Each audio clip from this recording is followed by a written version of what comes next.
des entreprises de presse au niveau du ministère de la Communication pour en tirer des conséquences de droit qui sont en réalité le ministre a reconnu.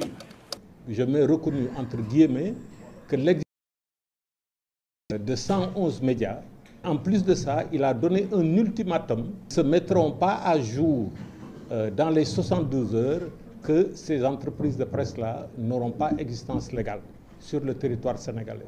Mieux, dès le prononcé de sa liste de 111 médias, tous les autres médias sont illégaux à compter d'aujourd'hui. Donc voilà la situation à laquelle nous avons abouti avec les agissements du ministre de la Communication. Bien entendu, n'importe qui peut comprendre que ces actes-là sont totalement illégaux et ne sont pas conformes ni à la Constitution du Sénégal, ni au Code de la presse. Maintenant, c'est une bataille d'abord d'opinion qui va se jouer entre le ministre de la Communication et les acteurs des médias. C'est notre existence même aujourd'hui, en tant qu'entreprise des médias, en tant que médias, c'est notre existence qui est menacée. Et contre cela, nous allons réagir. Donc je disais bataille d'opinion pour informer les citoyens sénégalais de la forfaiture que voudrait réaliser le ministre de la Communication, la forfaiture contre la démocratie, la forfaiture contre la liberté de presse au Sénégal. Et bien entendu, nous allons nous battre par tous les moyens de droit également, parce que nous sommes dans ce que nous voulons, un état de droit, et nous allons donc, du point de vue de la justice, tenter d'infirmer donc l'arrêté, les deux arrêtés pris par le ministre de la Communication, un premier arrêté du 29 juillet 2024 et un second arrêté du 4 octobre 2024. Donc tous les moyens de droit seront utilisés. De la même manière, nous allons faire une jonction d'abord entre tous les acteurs des médias, que ce soit le patronat, que ce soit les autres acteurs, les travailleurs des médias, la presse en ligne, les radios communautaires, la convention des jeunes reporters, tous pour faire front contre ce que j'appelle la forfaiture du ministre de la Communication contre la liberté de presse et la liberté d'entreprendre.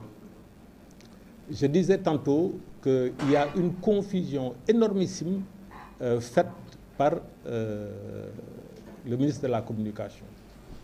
Il confond entreprise de presse enregistrée au niveau du ministère de la Communication et existence légale et autorisation d'existence légale de quelconque média, de quelconque entreprise de presse. Ce sont deux choses bien différentes.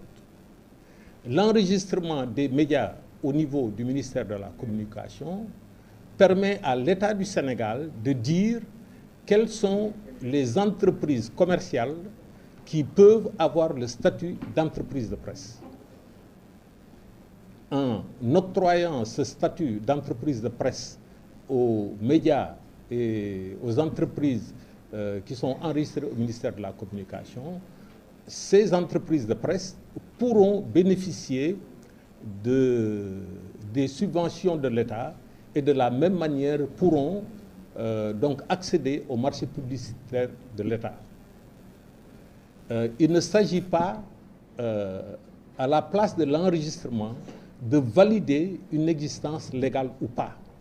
Ce n'est pas du ressort du ministre de la Communication, du gouvernement de manière générale, de valider une existence légale des médias au Sénégal ou non. Donc, cette mauvaise compréhension de la part du ministre de la Communication lui permet d'avoir l'illusion de pouvoir museler la presse sénégalaise. Donc, comme je l'ai dit tantôt, nous allons nous battre pour que cela ne soit pas.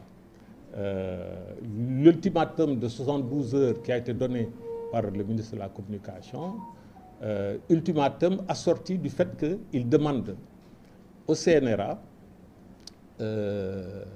à l'ARTP, au ministère de la Justice et au ministère de l'Intérieur de quasiment fermer tous les médias que lui, en tant que ministre de la Communication, il n'aurait pas validé, c'est-à-dire les 111 médias.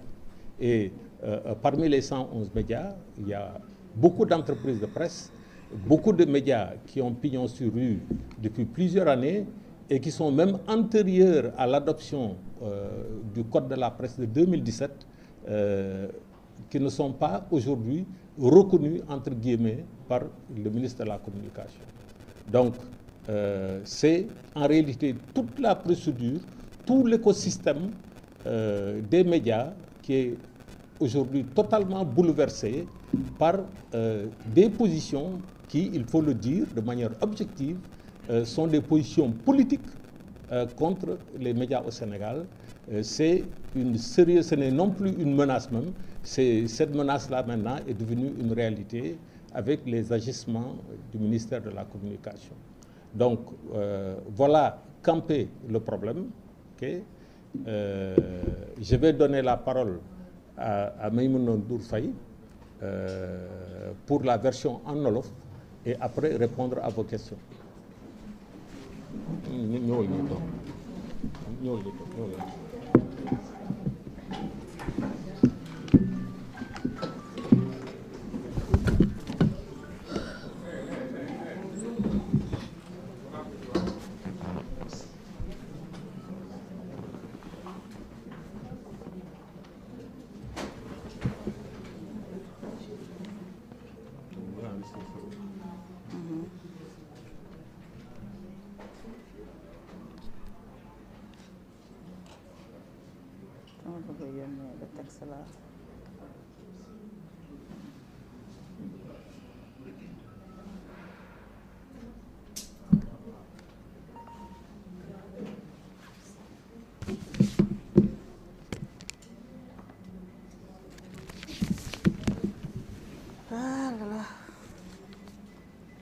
Vous êtes OK?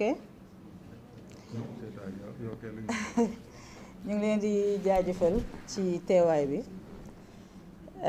conférence de presse bi nag dañu ko programmé woon dans la foulée de